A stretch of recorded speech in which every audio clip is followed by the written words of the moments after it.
Okay, hi everybody. My name is Stephanie Kraft, and today I have a special guest with me. Her name is Mila, and she's, excuse me, an evolutionary astrologer. And I actually came across Mila when she did an interview on Lada Duncheva's YouTube channel. I think it was back in December 2023. So very recently, and I just loved listening to Mila and everything she was saying. It resonated with me, just the language she used felt very resonant with the way that I see the world. And then I booked a session with her, and I had my astrology reading with Mila on in the beginning of January.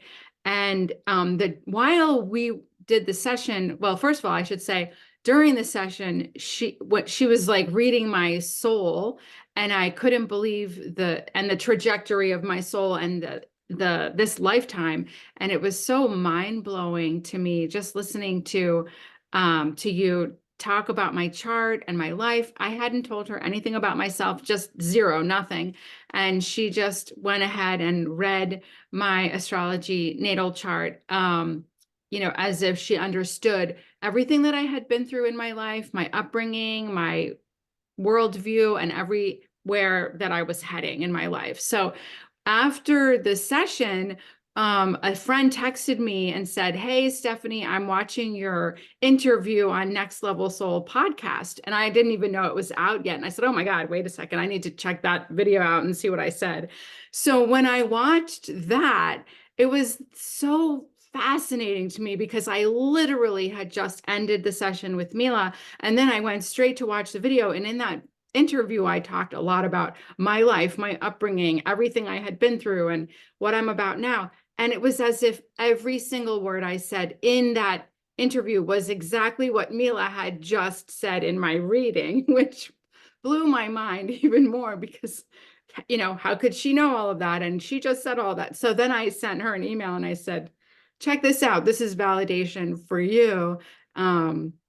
Because really you read me so correctly. And so, and you could see that too, because I know you watched it and it matched up with everything you said. So that was so cool. And then I decided to ask you to come on to my channel so I could ask you questions because I love astrology. It's my passion.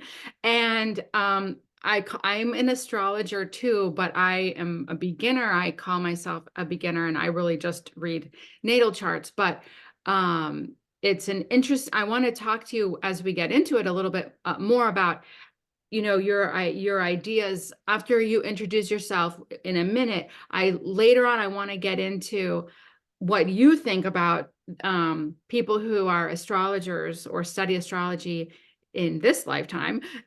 Because for me, I had to study it for like, oh, I don't know, 8 years before I could even say a sentence about astrology that made sense. Like it took me so many years to absorb it. It was not easy for me. It was a steep learning curve.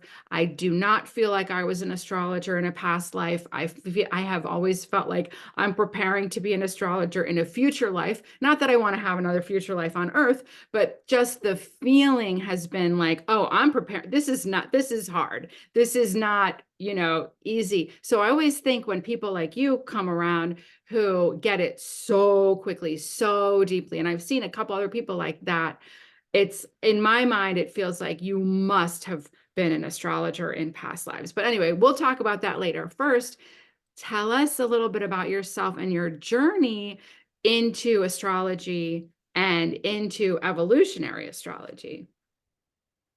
So, hi, Stephanie, and thank you for having me. Thank you for inviting me. And yeah, my astrological journey is actually very brief because I didn't come across, astrology always been kind of on the periphery of my vision, but I didn't start interacting with astrology more intimately, let's just say, until 2020. So only like 3.5 years ago. So I can tell a little bit about my previous life. I'm originally from Slovakia, and I left my country and my family and everything when I was 19 years old. I always felt like an alien. Now, understanding my astrological chart, it all makes sense, perfect sense to me. And I immigrated to England, where I spent the next 19 years of my life. Out of those, I traveled and worked on a cruise ships for 8 years, and this is where my life really started cracking open. Because I do have Pluto in the ninth house, which is the house of Sagittarius, and my midheaven is in Sagittarius. So this is where things started shifting for me once I started traveling and exploring the world. And yeah, and then when COVID happened, we were all sent back home from the cruise ship because the whole industry shut down for the next 2 years after that. And I actually started studying yoga first because my soul was seeking. It was seeking something, and I didn't know what it was seeking, but it needed some food. So I started studying yoga and I became a certified yoga teacher. But throughout my training, I always felt that this is not what I'm here to do. Like it really resonated with me and it really helped me throughout those uh, times of lockdown and all of that stuff. It really been very helpful to me. But then I actually had a friend and she had studied astrology for already like 3 or 4 years at that time. And then when I, for personal reasons, ended up in Mexico and I was kind of short on cash, she passed on one of her courses to me. It was actually, I forgot now what it is called, the astrology that just gives you an answer, like to exact questions. Yeah, and I did the course, and as soon as I started like interacting with astrology, I was like, oh my God, like this is what I was looking for. This is like, I understand myself much better. It was giving me all these um, answers for things that I didn't even know I was inquiring about. And then from that course, I actually purchased, I did through crypto and some investment, I was able to purchase my first course with Lada Duncheva. So I actually started studying with Lada. It was literally like February 2021, and it was her course on aspect. And at the same time, another astrologer that actually used to be associated with Lada, Heather, Astrology with Heather, she was advertising her astrological school for complete beginners, like you don't need to know nothing about astrology. So I actually was doing two courses at the same time. I was studying with Lada the aspect course, and I was also starting from the scratch with this other astrological teacher. And then eventually I ended up going back to England from Mexico after 6 months. So I was doing these two courses. And then this friend of mine that first brought me into astrology, she pointed out to me this evolutionary astrologer, Simon Wurster, who then became my teacher on his YouTube channel. And I watched one video from him and I was like, oh my God, this guy completely gets me. Because after studying astrology for about 6 months, I started not feeling dissatisfied, but there were still questions I had that weren't being answered through the traditional astrology. And it was, I started feeling kind of restricted with the polarization of some of the archetypes. Like if you have displacement in your chart, and then also with the transits, oh, if this transit is coming and it creates a lot of fear. And I'm very Aquarian, I'm Aquarius rising. And my Jupiter is in Aquarius, and my Uranus is in Sagittarius. I have that mutual reception going on there. So my brain was still like my soul, not even brain. My brain was getting food, but my soul was not happy because there was something that still felt missing. And when I came across my former evolutionary astrology teacher channel in summer 2021, I was like, yes, this is it. This is the guy. This is what I need to study. So I was studying three astrological courses at the same time. I think about the same time Ladas was just about to finish. So I was still like, Heather's course was for a year. So that was an entire year. And I was very fortunate that because of the circumstances of the world, I was able to stay at home and study full time. So it was like really accelerated study of astrology full time, technically. Yeah, and then it was literally me studying. I think it was another year after that.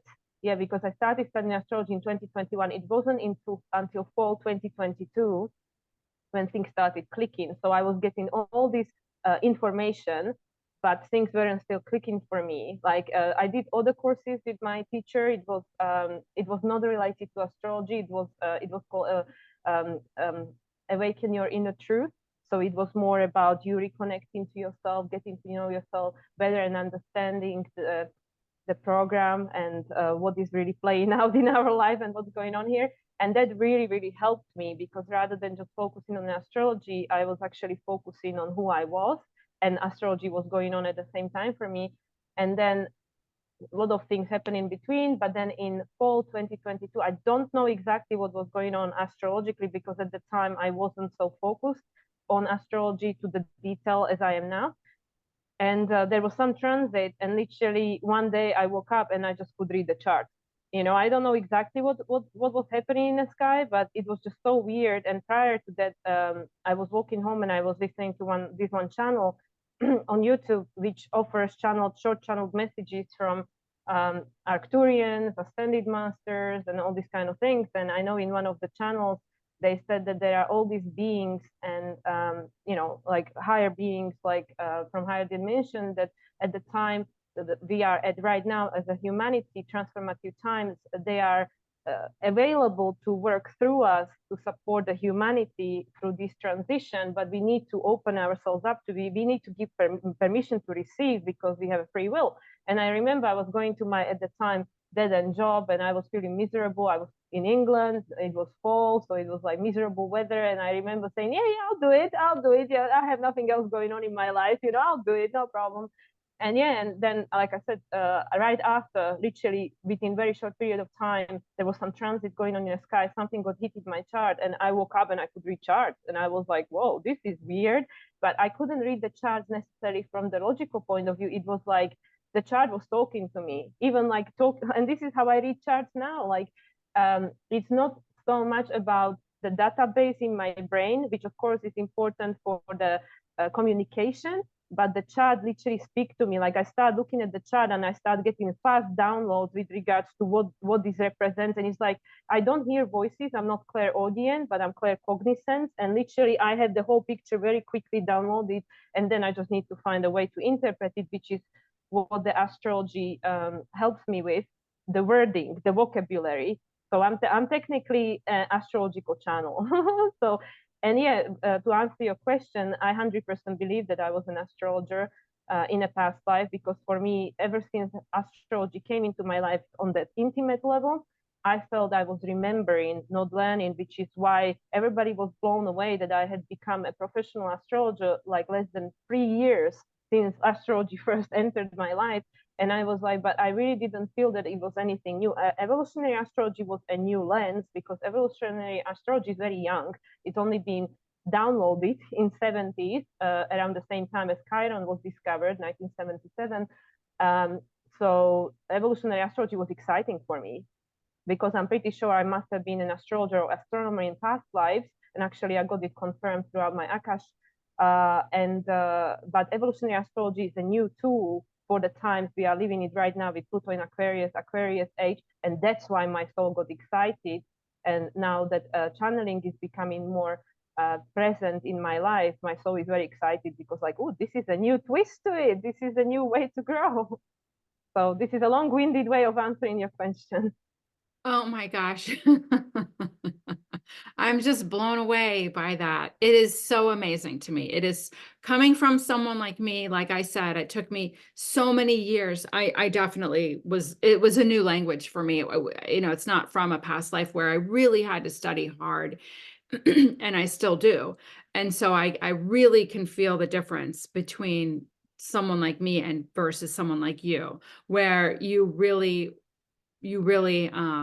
have a gift, and you really are doing what you're saying. You really are, this chart really is speaking to you, and you really are channeling, astrology through you in such a profound way. And it is like you're remembering it. I feel that, like it has to be, because you haven't been studying it for so long. And I'm also Lada's student. I took a lot of her classes around the same time frame that you did. But I haven't finished them. But I have to go back and really watch some of those videos. But can you name those teachers again that you mentioned, Simon and Heather? What are their names? So my first teacher was Lada Duncheva, and at the same time I was studying with Heather Eland, that's astrology with Heather, and then Simon Wurster, and that's raising vibration. And yeah, these were my main three. But alongside, I was still taking like short courses with like Astro Victor on Lada's channel. Like, I was buying just like short webinars, and I have a lot of courses that I never opened. Like, I have to confess, I have a lot of courses, astrological courses, that I never opened. And now even I dropped out from my last evolutionary astrological course, because I am at the stage where I feel that I learned what I am not here to be the best evolutionary astrologer in the world, because I have South Node in the ninth house. my North Node is in the third house, I came here to create a concoction of something different, like different modalities put all together, because I really feel that each of us is holding a gift of something that is unique to us for our expression. And that's why I feel every teacher in our life is to guide us to a certain point, and then we need to be set free. And this is how I've been feeling with my evolutionary astrology teacher for the, I mean, like I am so grateful to him because he helped me to change my life. But I really, this year especially, I've really been feeling that it's time to move on and create a space for a new teacher. And the new teacher has come. I have a new teacher now, not evolutionary astrology teacher, but I really felt that I needed to do that, even though the ego goes, no, no, no, you paid all this money for this course, you need to finish it. And this is what I feel that a lot of us struggle with, that is the conditioning that you need to finish things. You need to finish things, otherwise you failed or something like that, where I feel the soul know when it learned enough. And then we need to just trust the higher guidance, trust our intuition, because we are not here to be copy-paste to anyone else, not even our teachers or ascended guides. We are here to become, truly embody our authentic self. Yes. So what is the new You realm want me to you're name drop? stepping? I mean, this is not something that I'm interacting with personally and directly, but that's Lily Harris. Yeah, he's just like, I am, like, since I've been doing his courses, my channeling gone out of the window. Like, literally, it's just gone to the completely different level. Like, I really feel that he opened part of my soul that now are coming online thanks to his courses, his teachings. So this is what I'm really very, very involved with at the moment. That's amazing. And what kind of yoga was it that you studied? Vinyasa, yeah, mostly just Vinyasa yoga, but we had introduction to like prenatal and yin yoga. I do yin yoga. I do yoga every single day. This is how I start my morning at 5 o'clock. So if my first client is at 9, I wake up at 5 or 5:30. My yoga is a staple. It needs to be done. And yeah, at the days where I feel like my body's tired or I need a little bit of rest, I do yin, but mostly Vinyasa. Okay, cool. So,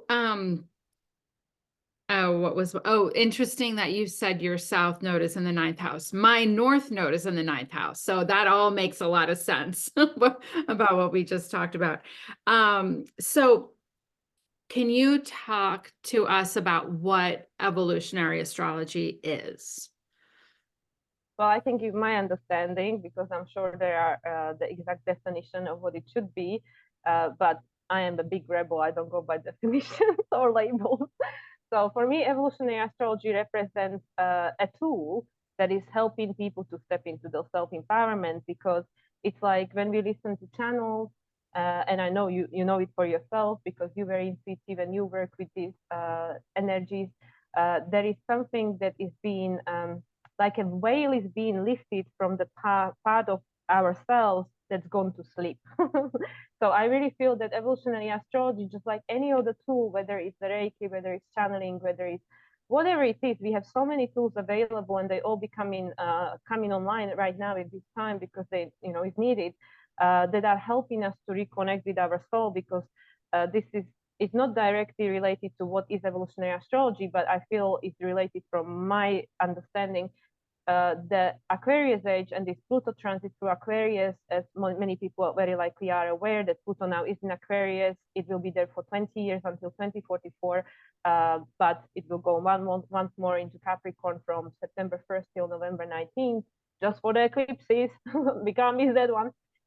So anyway, my understanding is that this Pluto in Aquarius transit, apart from people getting all worried about AI and technology, what it really tries to assimilate for us is the connection between the human self and the higher self, between the logical mind, between the human experience and our soul through the heart, because it's the Aquarius Leo opposition, which is now we having the new moon in Aquarius in few days time.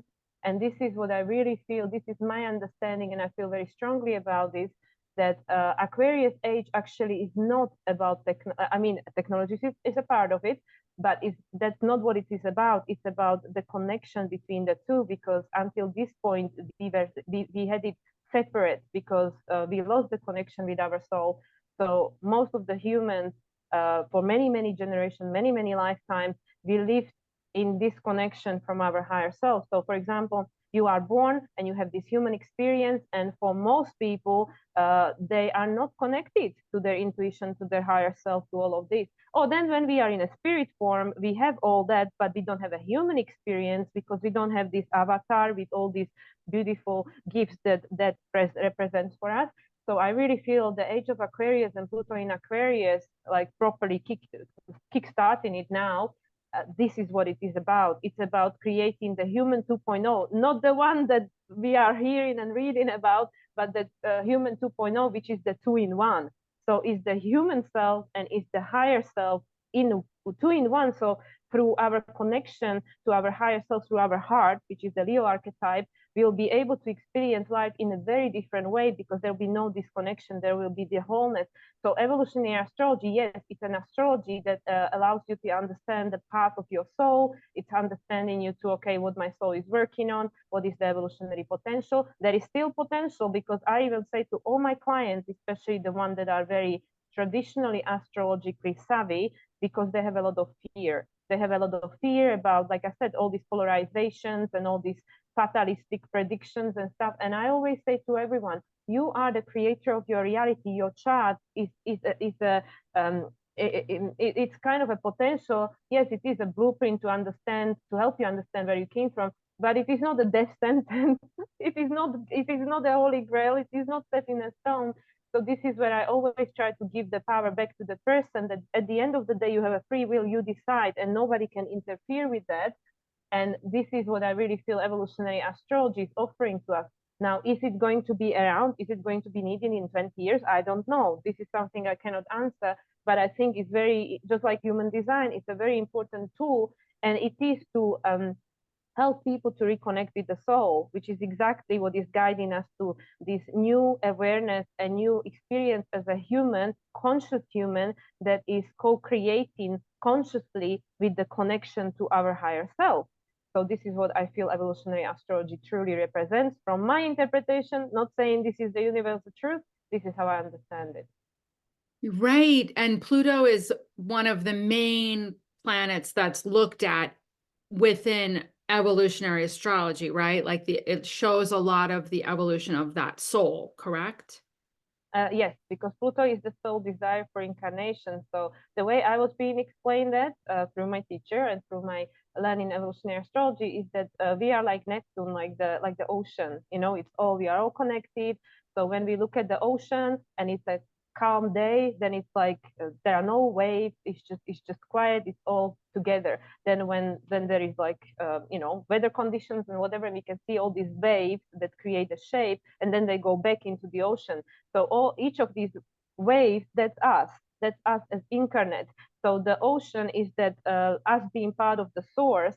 And then when the soul has the desire for incarnation, that okay, well, I have all these that I don't know, need to be resolved from previous life, or obviously because we are not in separation, we didn't come here just to self-actualize our own thing, but we are born into the family, collective, culture, religion, all these kind of things, because every next generation is here to heal the previous one. So we are born into a certain, environment.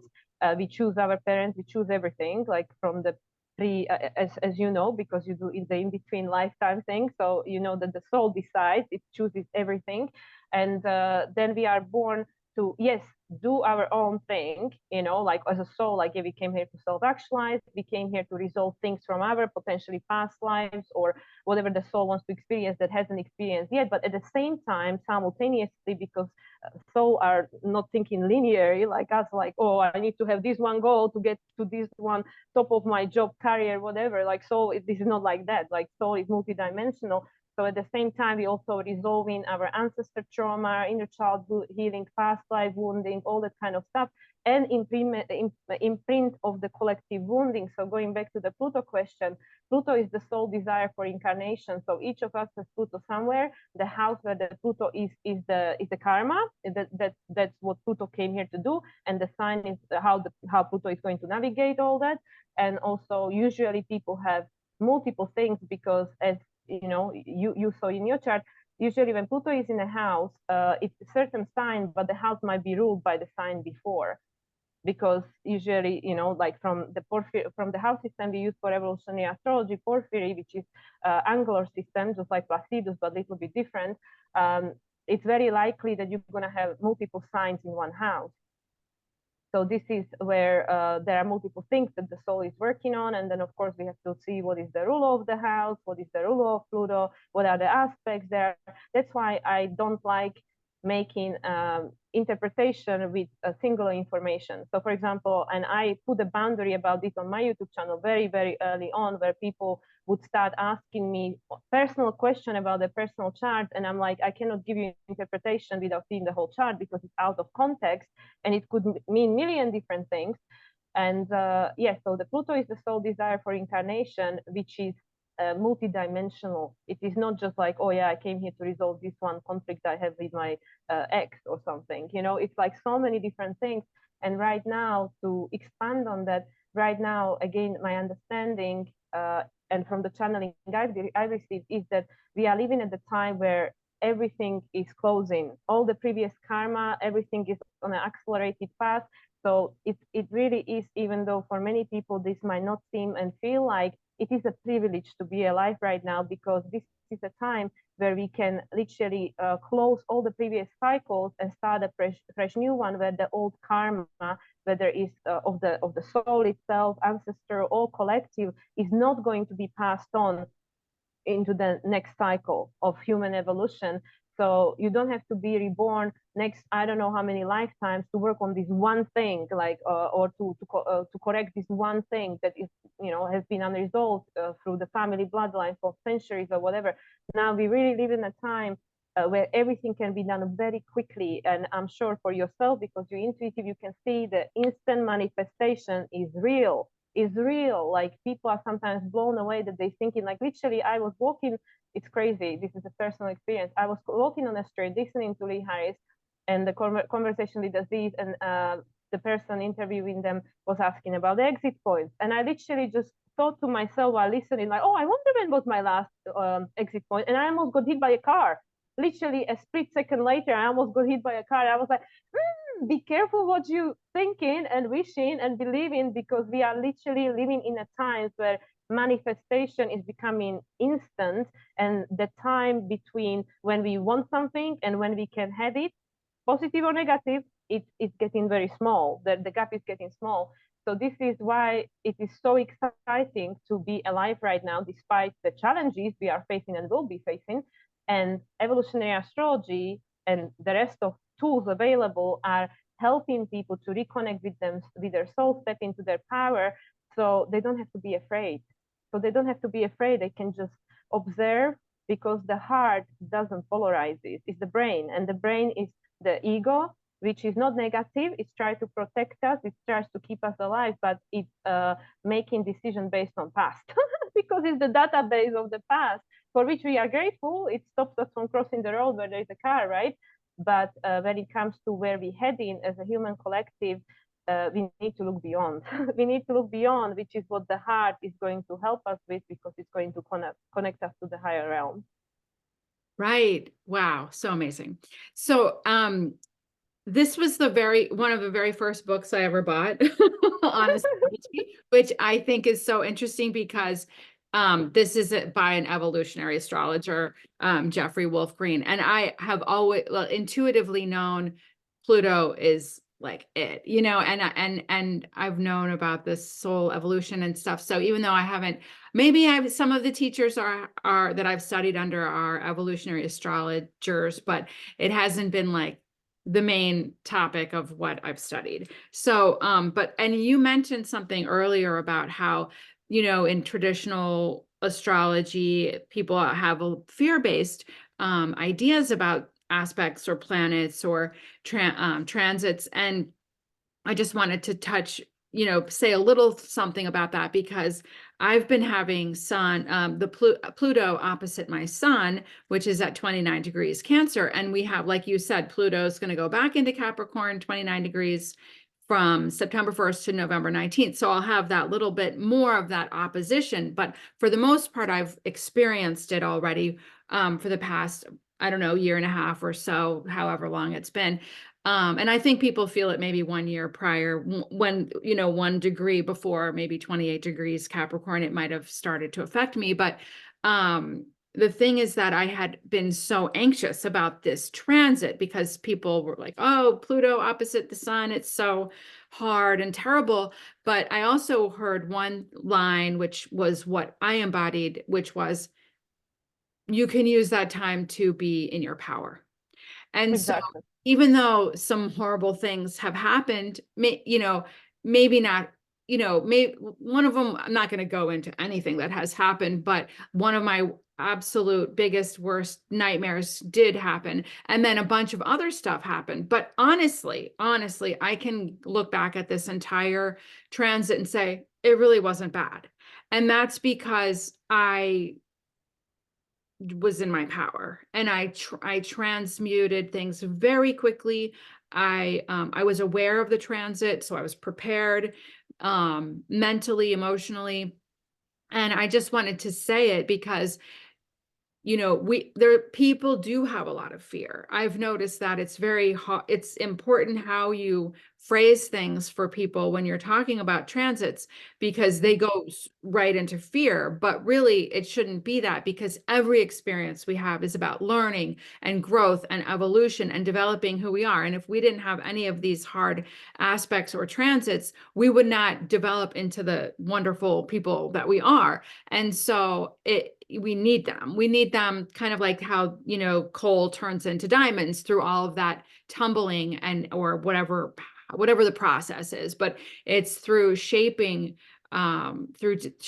someone or something like a crystal through difficulty and pressure that we become our best versions of ourselves. So, I mean, I just wanted to throw it out there, because really, you're right. We don't have to fear hard transits. We can actually welcome them, embrace them, and like do our best to overcome the challenges that come our way.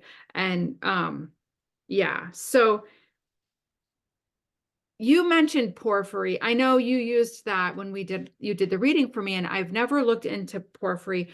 Are you able to describe how that's different from, say, Placidus or whole sign, or do I you really, these technical things, I really don't understand. I don't even understand how the charts are calculated. Like, seriously, full disclosure, I'm not very techie savvy, even though I'm Aquarius rising.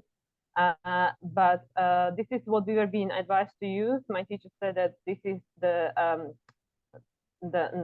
house system that is the most accurate with regards to evolutionary astrology. And I had took his advice, and I never gone, like, I mean, when I studied traditional astrology, I mostly use whole sign system. I never worked with Placidus very much, but I did notice that if I put my chart in Placidus and in Porphyry, it moves things differently. So how it's calculated, I'm not sure. Why one is better than another, this is the technical answers I don't have. But from my experience of working with evolutionary astrology for 2 years now, which I know is very short, but I literally, like, I've done hundreds and hundreds of readings, because people are very interested in evolutionary astrology these days. It's very accurate. So I never, this is why actually it's so important for people to know their time of birth, and why, like, oh, I was born between 2 and 3. I mean, there's like 3 different rising signs, you know. So this is why it is so important, because sometimes just, like few minutes move the cusp of the house, or it moves planet from 12th house to first house, and it's a very different energy. And I did come across clients with, that weren't 100% sure, and then we had to kind of I had to try to intuitively figure it out, like tune in, like what would make more sense, what would be more in alignment. But I don't really have the answer for your question, because I don't understand it myself. I just know that for evolutionary astrology, porphyry seems to be the most accurate. Why that is, I really don't know. Okay, yeah, and it was almost identical to my chart in Placidus, but there is a minor difference, so I wasn't sure. I'll look into that. I mean, I'll test it out too, to look at charts that way too.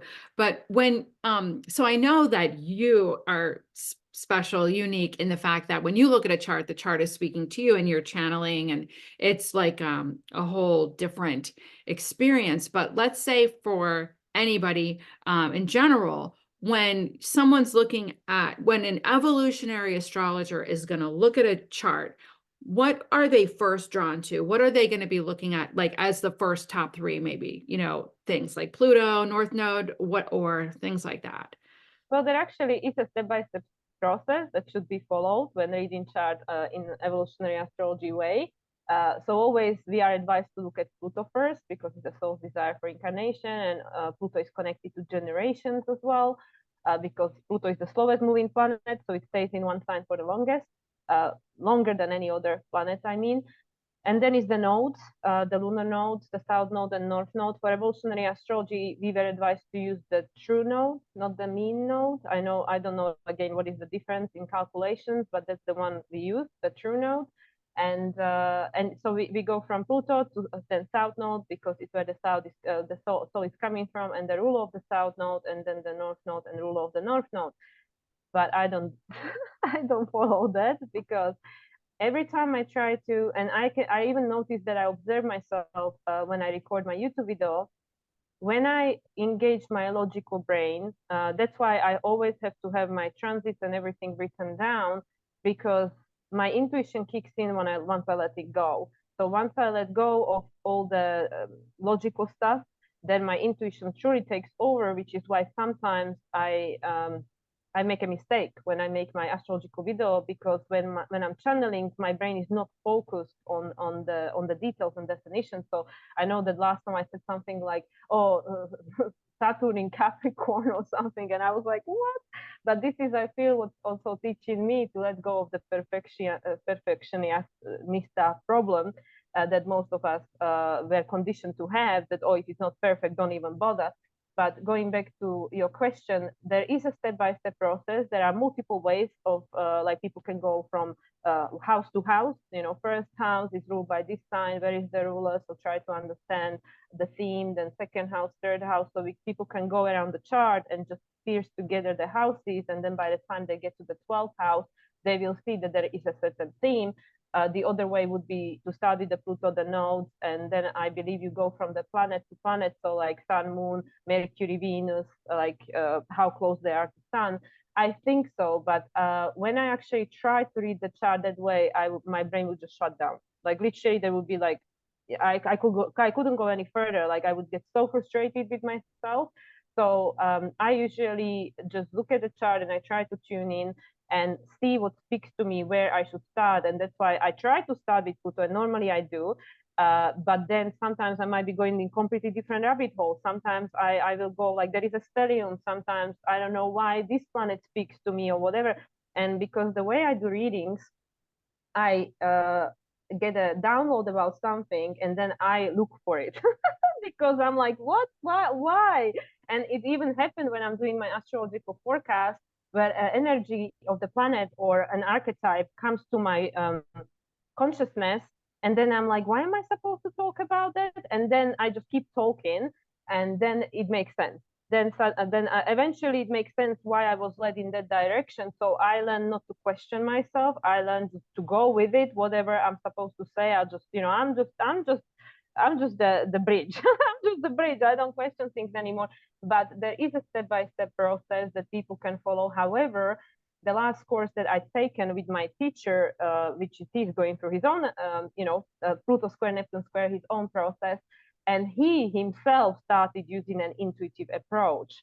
So he's actually now teaching astrology from the intuitive perspective, because we can get lost in our mind, and that's when we go into analysis paralysis, because one thing can be interpreted in so many different ways, which is why for hundreds of years astrologers were fighting between themselves. What is the right house system? How should you be interpreting this? And it's all this ego, it's all the ego brain, ego mind. And in essence, it's all true. All of it is true. All of it is false. Depends who is looking, because Mercury as a Gemini archetype and Sagittarius, they are mutable. So the truth depends on who is looking, what information you have available. And even if you yourself, I know you have a lot of experiences with channeling, any being you channel, they will always tell you there is no set truth. There is no fixed truth. Yes, it is truth for right now or for you, because this is how you're looking at it, this is how you're perceiving it. But in universe is multidimensional. We are multidimensional. So this is why we try to attach just to logical mind, which is taking me back to what I was talking about, the Aquarian age. It's time for us to bridge both. Yeah, the ego and the brain, the logical mind, it has its place, it has its purpose. However, we need to run it through our heart, through our intuition, because there might be million things you hear and they might make sense to you, but there is something within you that is saying, no, this is not the right way for me. And you need to listen to it, because you know yourself better than anybody else. So what might make sense to someone else might be something completely different for you. And this is where we step into our authenticity and individuation process, which is what Aquarius is about. We weren't born to be copy paste of each other. We all came here with a gift, which we came here to contribute to the tapestry of life and co-creation of this world, and that is unique to you. So every astrologer will interpret the chart uniquely, which is based on their perception of reality, their intuitive guidance, whatever it is.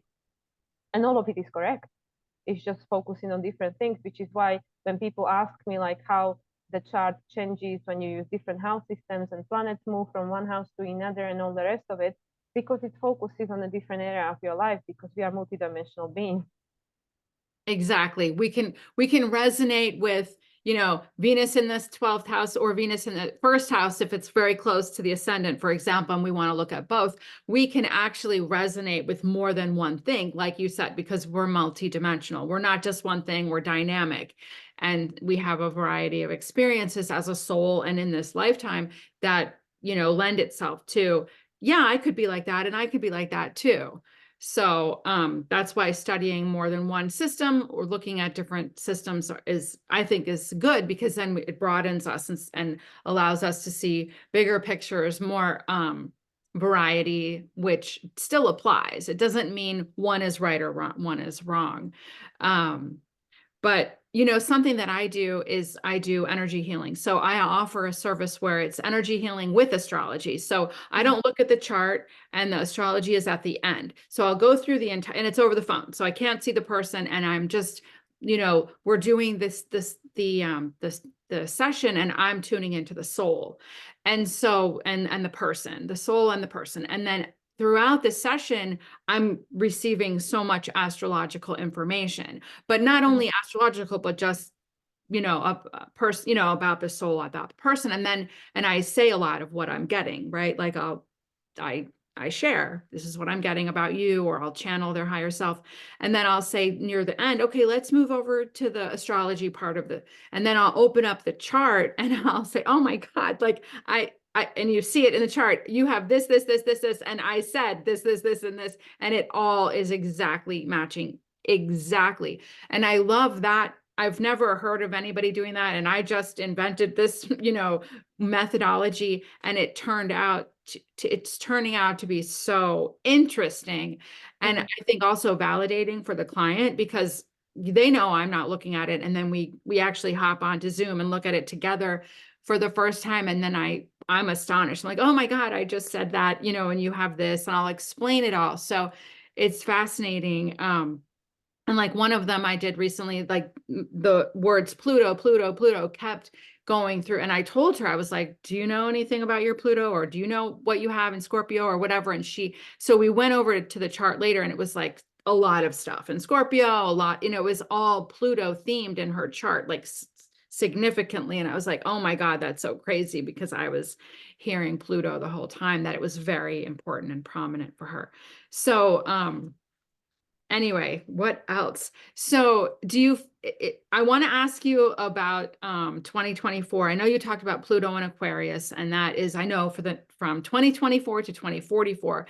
And so that's going to be a huge deal throughout 2024, because it literally just moved into Pluto I'm sorry, Pluto just moved into Aquarius.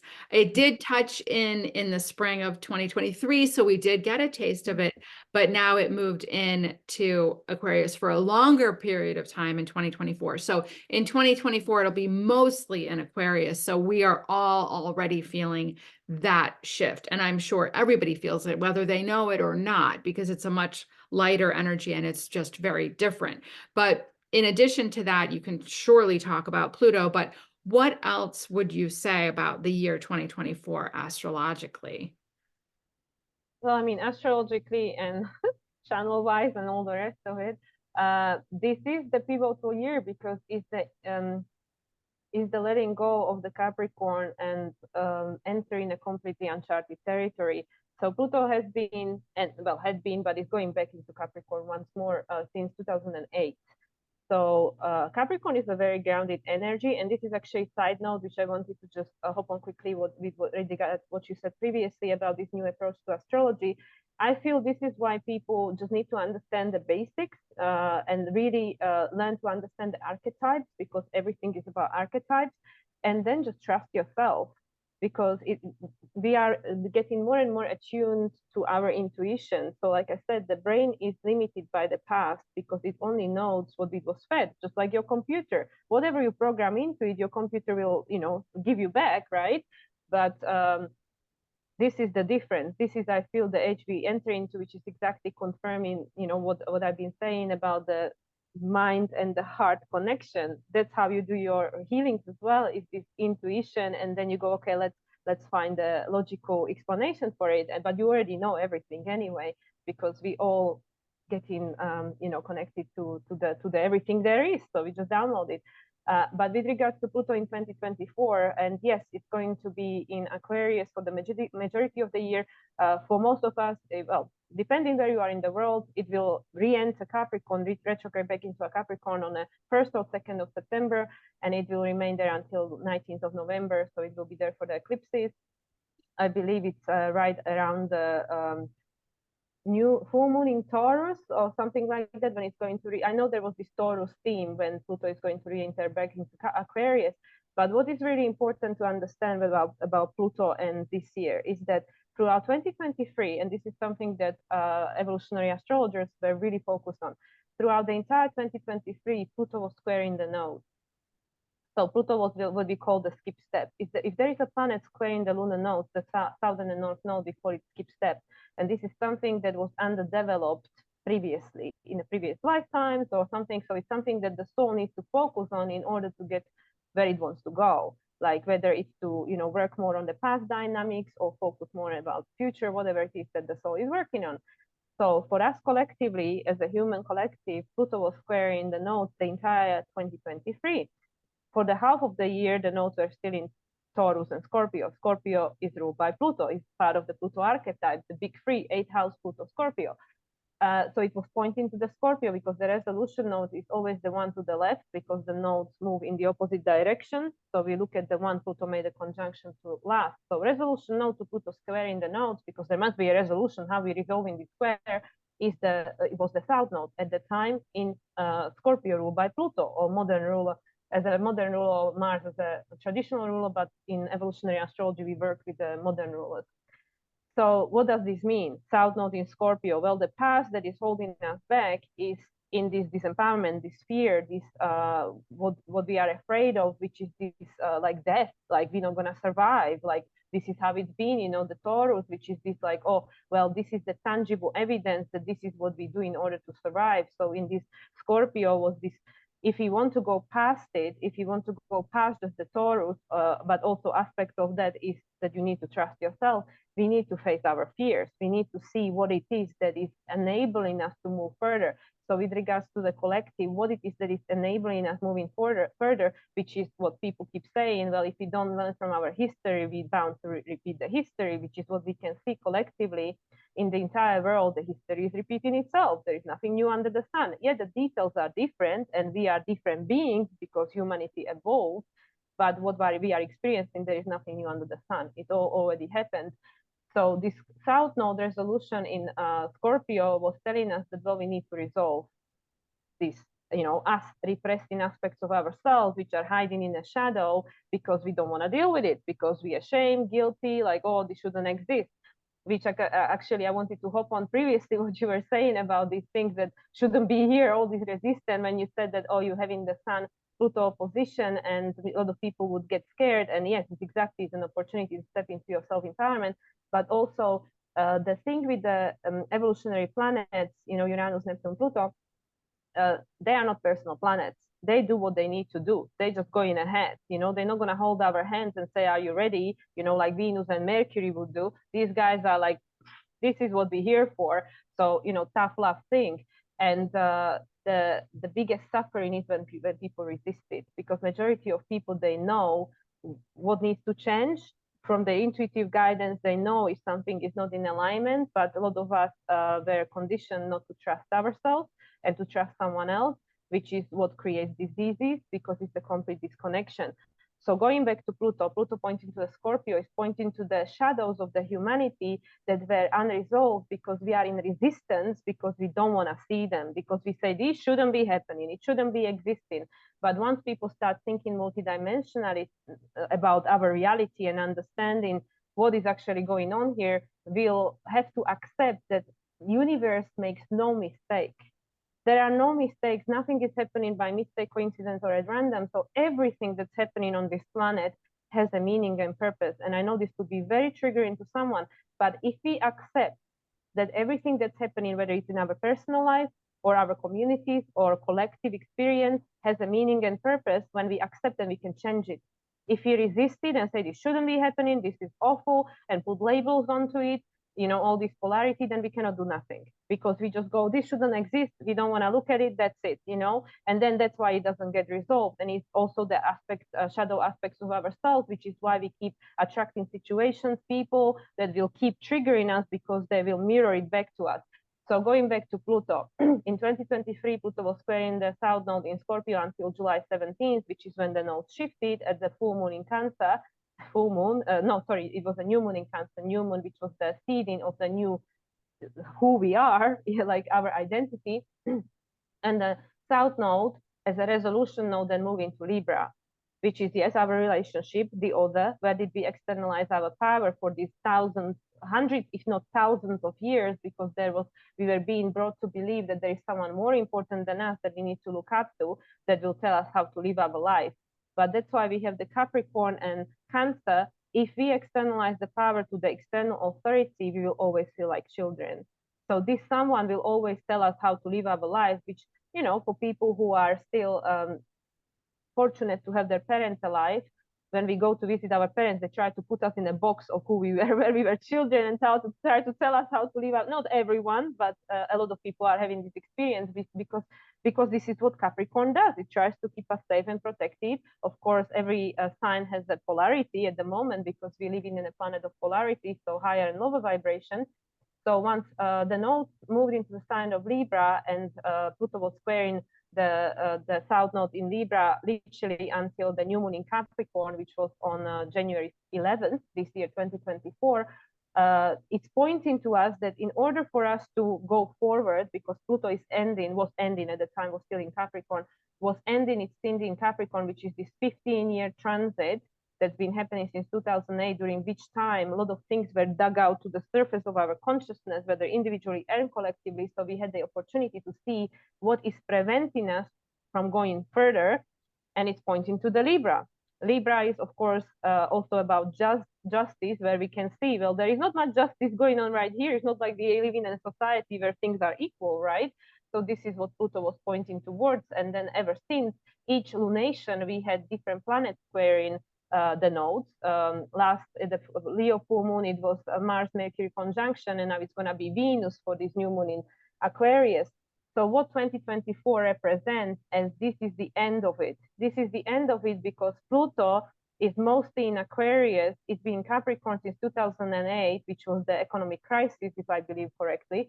And now things are coming to the boiling point, which is representing, okay, it's time to put our adult hat on and make potentially, hopefully, new choices under the same old circumstances, because we actually have a tangible manifestation, Capricorn, tangible manifestation of where the old choices led us, which is right here, right now. So that's why it is so overwhelming for many people, because they don't understand why is all this happening and why is it all happening at once. You know, there is war here, there is war there, there is weather problems, there is famine, there is, you know, there's literally everything is happening all at once. All at once, all is coming up to the surface, because it's trying to help us understand that this is the choices that we had made and these are the consequences, not to make us feel bad, because this is a school of life, planet Earth. So we are not here to be guilt and shamed, you know, like this is not the God that we were being told by Catholic Church that sits on a cloud and is going to punish you, which again, I know this could be triggering for someone, but if we believe in the concept of wholeness and unconditional love, why would anybody want to punish you? You do good enough job yourself, punishing yourself. So 2024 is about us being able to witness the manifestation of all the choices we all individually and collectively had done before, to be presented with the opportunity to make a new choice under the same old circumstances through the point of Capricorn, because this is a numerological year number 8, which represents the frequency of Saturn and Jupiter. And in tarot, it represents the strength card, which is the Leo, and in opposition is the star card, which is the Aquarius. So when we dive into all these different cosmologies and the tools, it's very clear. It's saying we need to reconnect with our heart. We need to individuate. We need to find out what is your purpose. How you find it is what makes you happy, what gives you the inspiration to get out of the bed every morning. And it could be anything, just to, you know, not just, but to be a mother, to be there for whoever, you know, if you are a carer, or just to, you know, do whatever you do every day, if it makes you feel happy and a sense of fulfillment. Because again, we could go into rabbit hole about purpose and how people feel lost because they feel, I don't know what is my purpose. I feel like I'm wasting my life. But there are multiple purposes in your life, because you keep growing and changing and evolving. So going back to this Saturn year, because we do have 4 lunations in Capricorn, we are are going to end the year with a Capricorn new moon. We have 2 full moons in Capricorn in summer, during which time we will have the illumination of what's really going on here. And I guess by that point, we will have a much higher understanding of what this year has to offer to us with regards to opportunity for transformation and transcendence of the old patterns, transmutation, and all the rest of it. So 2024, how it's going to really manifest depends on us, because we have the free will. We are co-creating our reality. At the same time, the more people are understanding who they really are, multidimensional beings, and us opening ourselves to these, we are opening ourselves to receiving the gifts that are inherently within us already anyway. We are able to actually choose our timeline. So the 2024, just like 2020 and 2021, will not look the same for everyone. There is going to be something happening worldwide that, you know, it's potentially going to impact everyone. What is it going to be? I don't know, because I don't do these kind of predictions, but there will be some shift happening, because these are huge energies at game at the moment, also with the Jupiter-Uranus conjunction in April in Taurus. And Taurus is our, you know, everything that keeps us alive, you know, all the tangible things. But again, what Taurus really represents, and Uranus transiting through Taurus, is an opportunity for us to reevaluate what matters, what are our needs, what are our values, also reevaluate our relationship with ourselves.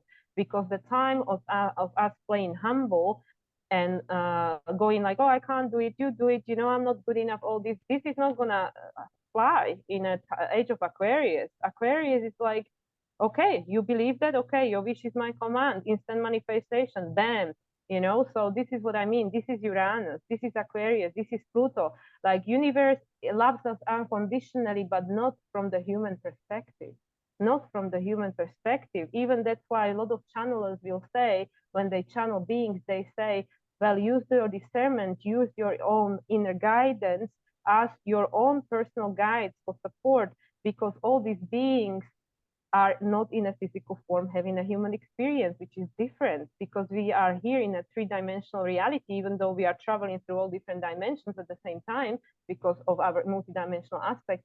But this is why 2024 to me, in my understanding, will give an opportunity for people to step into their power. And the way they're going to do it is to face their shadow, love themselves unconditionally, understand everything that ever happened to you or everything you've ever done had a purpose and meaning, just like you were saying, to lead you on your hero journey exactly where you are here, right now, to support you in your own path of growth towards self-mastery and to support this planet, in evolving and rising and all the rest of it. And we have the opportunity to actually create the reality we want consciously by understanding how it all works. So 2024, the year number 8, which is a very powerful number, the number of infinity, right? Infinity, I'm a life path number 8. It is the year where if people are willing to put in the work, like people that have done actually work all their lives working on themselves, self-growth, now is the opportunity for this to actually come into fruition, because it's ruled by Saturn and Jupiter. It's saying, well, you know how it is with Saturn. If you've done the work, Saturn is happy to reward you, but you need to take responsibility and step into your emotional maturation. So this year will offer that for us. So yes, we can look at it through the lens of doom and gloom. I'm sure there's plenty of that going on out there about financial market and all these, I don't know what, which is, again, we have to be conscious of what we consume and where are you channeling your life force because you are a manifester. So if you're going to focus on the media and stuff and buy into what they're proposing to you, like, hey, here are some tools for manifestation and visionary board, look at these pictures, right? And I'm not saying they're not true, but do you want to contribute in manifesting more of that or not? It's up to you, right? So this is where, if actually people will focus on what they do want to manifest, and still, obviously, we are having human experience and we have reactions to situations, but how quickly you can find your center. The middle of the infinity sign, the center that is stable, and that you will only find if you get to know yourself, love yourself, accept yourself, forgive yourself, have a compassion for yourself. Then you can extend into the world and to the other. And this is how we change the world, one person at a time, to learn to make new choices under all circumstances by actually seeing yourself as worthy, because you are a divine being having a human experience, and you can put boundaries. Because yes, every being on this planet, even Jesus, Joshua, was able to say no. He was able to say no because he knew what he deserved and what he was worthy of, and did it with love and compassion, and said yes, but this is not acceptable. And this is why so many people who are in challenging relationships are like, I'm a good person, why this keeps happening to me? Well, do you value yourself enough to say no? Because this is the school of life, and we came here to learn all sorts of tricks, right? So yeah, so this is like, again, multidimensional, long-winded answer, which I don't know if it answers the question, but 2024 is a pivotal year because we will be given a choice, and what choice you're going to make depends on whether you are ready to embody your Capricorn, which is being the creator of your reality and take responsibility for the consequences of your creation.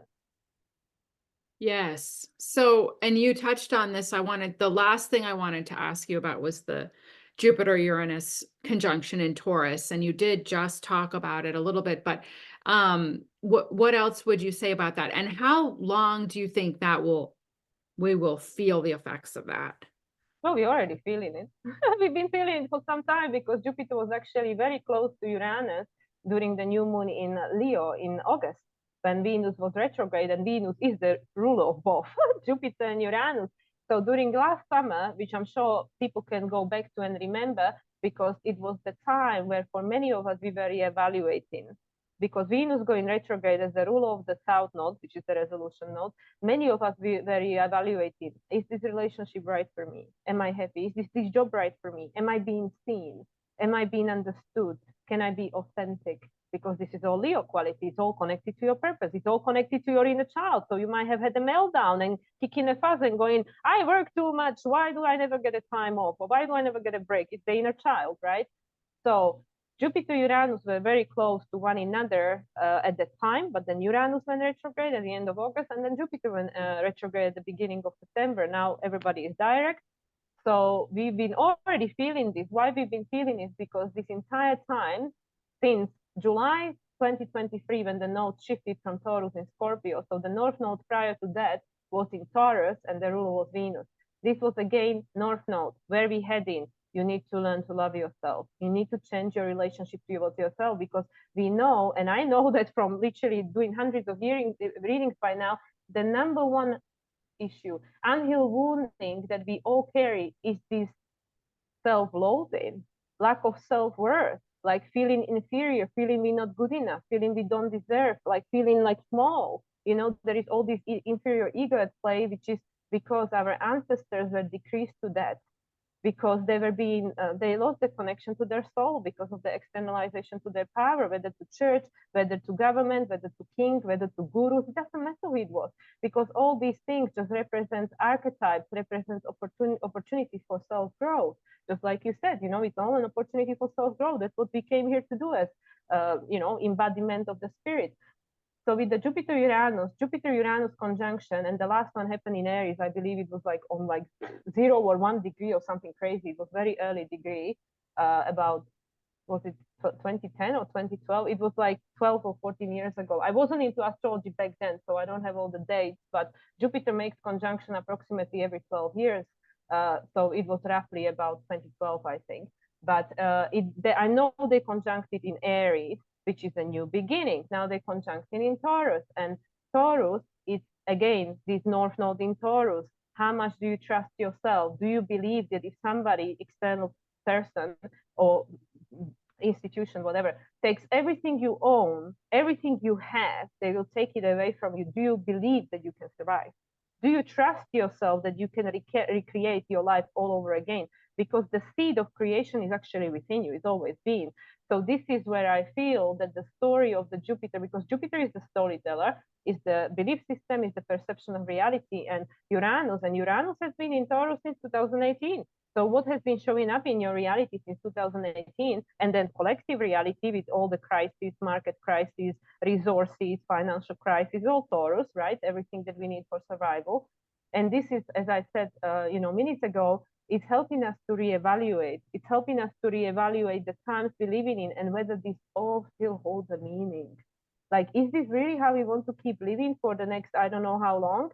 You know, just to be on a hamster wheel of trying to just sell our prana for not usually a balance compensation, just so we survive, because majority of people on this planet, this is how they're living. They're not living, they're surviving because they feel they have no choice.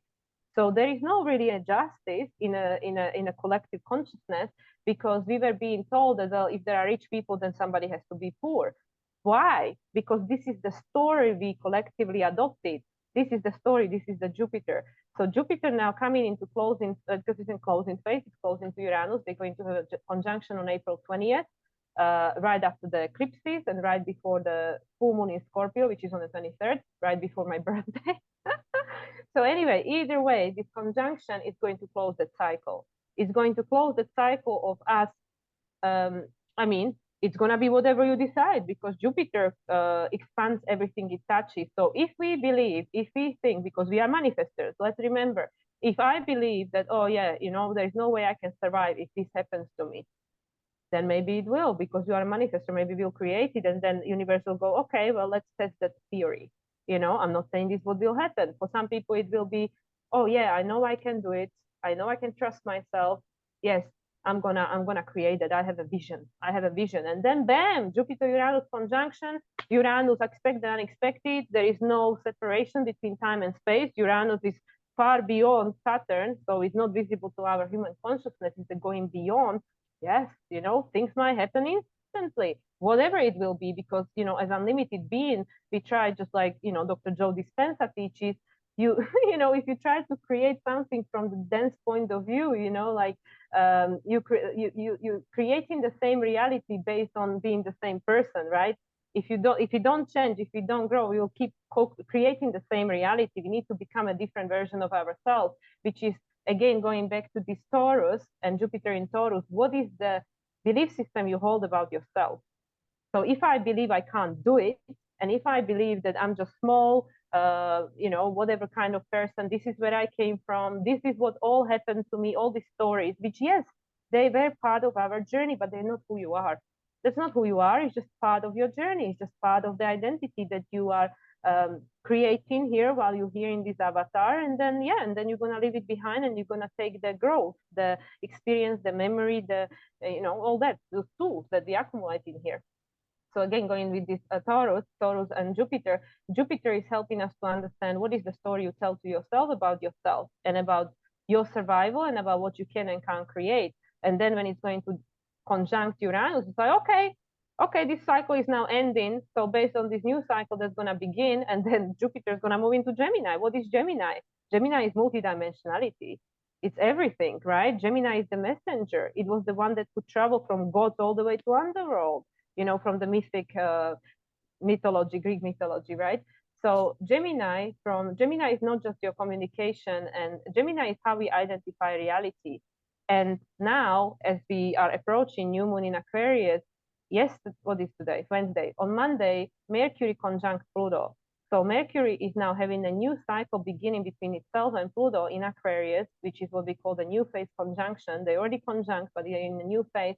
This is going to be present for the new moon in Aquarius. New moon, new phase, new conjunction. This is seeding the new way of us looking at the world we are living in as a multidimensional being.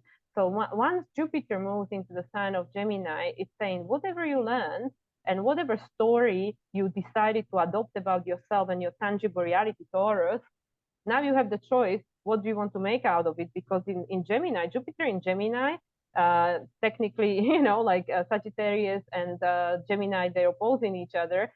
So it's like Mercury is the rule of Gemini, Jupiter is the rule of Sagittarius, and now Jupiter is gonna be in Gemini. So we have the opportunity, based on what we learn, to go to the next level, because Mercury right now is in the sign of Aquarius. This is how we begin in the cycle between between Pluto and Mercury, but also this is the first new moon this year with Pluto in Aquarius. Because during new moon in Capricorn, Pluto was still in Capricorn, and during the full moon in Leo, Pluto was already in Aquarius, but it was a full moon, not a new moon. So that was a full moon of the new moon that happened in August 2023. Plus Uranus was still retrograde. Now Uranus is direct as the rule of Aquarius, and it's squaring this new moon. And this is a crisis in action. We need to make a change. We need to change something. And with the Mercury being sneakily hiding there in Aquarius, saying that the way we're going to change the world and our experience in this reality, so we can embody this Aquarian energy, is to start thinking very differently. And Jupiter in Gemini is going to accommodate that. Now, before we get to that point, Jupiter is going to conjunct Uranus, and it's going to say, well, I'm going to take you beyond. I'm going to take you where you've never been before. Now, whether it's going to be positive or not, it's up to you, because it all depends on your Taurus. So Jupiter-Uranus conjunction, yes, I mean, from the traditional astrology, it can mean a lot of different things, which is, again, which one of these interpretation you want to adopt is up to you and your free will and your timeline that you're choosing for yourself. But Jupiter in, Jupiter-Taurus conjunction, Jupiter-Uranus conjunction in Taurus is going to close a cycle that's been going on for 12 years and start a brand new cycle.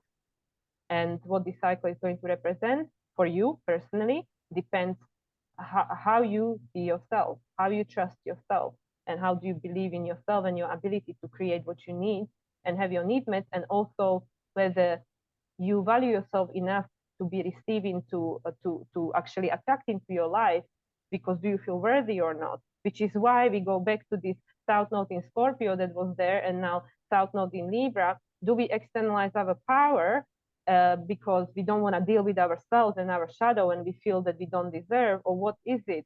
It's always about you. Your entire life, your entire reality is about you, because you created it. And this is for everyone, and we just, like, based on our frequency, we either cross paths and see each other. At the moment we can all see one another, but the more people will evolve and choose different timelines, and eventually, just like Dolores Cannon was saying, the earth will split, but not as we think, that it will like become two earth cells. It will be the reality we experience in. It will be very different for different people depending which timeline you're choosing. And right now, while the planets are still, Uranus is still in an earth sign, Neptune and Saturn are still in an earth sign, this is the time where we are, it's like the Ace of Cups and Ace of Pentacles. we are fertilizing the ground and we are putting the seeds in, because once the planets are going to move into the fire and air signs, so Pluto is obviously already in Aquarius, it's going to move in fully into Aquarius in November, and then from next year, Neptune and Uranus are going to switch sign, but then retrograde back. By 2026, we're going to have all these planets. Saturn, well, I'm not quite sure where Jupiter is going to be at the time. I think it might be in Leo by then. But don't quote me on that. I didn't check. But I know Saturn is going to be in Aries, Uranus is going to be in Gemini, and Neptune is going to be in Aries, and Pluto, of course, will be in Aquarius. This is the Ace of Wands and Ace of Swords. This is where we creating. So now we are in the in-between time where people really need to decide what kind of world they want to manifest for themselves and the collective. And we will be presented with the opportunities to make the choice. And very likely that those opportunities are going to show up this year. So there is nothing to be afraid of. I mean, I'm not saying it's going to be easy. I'm saying that if you look at it from the higher perspective and multidimensional level, how much longer do we really want to live in a world that acts and lives like this? I mean, how many people, if they put hand on heart, are actually happy? You know, majority of people are surviving and escaping. So something needs to change. And Pluto is in Aquarius. It's saying time is up, guys. You know, like everybody up there, you know, which is still an extension of you. It's saying, you know, we love you. It's just like when you are a mother and you have a child and you want to make them make their mistakes and all the rest of it, because you don't want to interfere with their growth and evolution. But then it time gets to the point when you say, okay, you're ready for school, you know, or you're ready for the next step, or you're ready for the next level. And now this is it. This is the year where the universe is saying, you know, you have your free will, and we looked at you guys making the same, trying to learn the same lessons for all this time, but the time is up. The time is up, planet is ascending, we are evolving, the universe is ascending, everything is ascending, so do you have to. Now you don't really have the choice. How you're gonna do it is up to you. That's where you have your choice, but we are ascending. And this is the year. Definitely. Thank I you. hope it answers the question very long-winded way.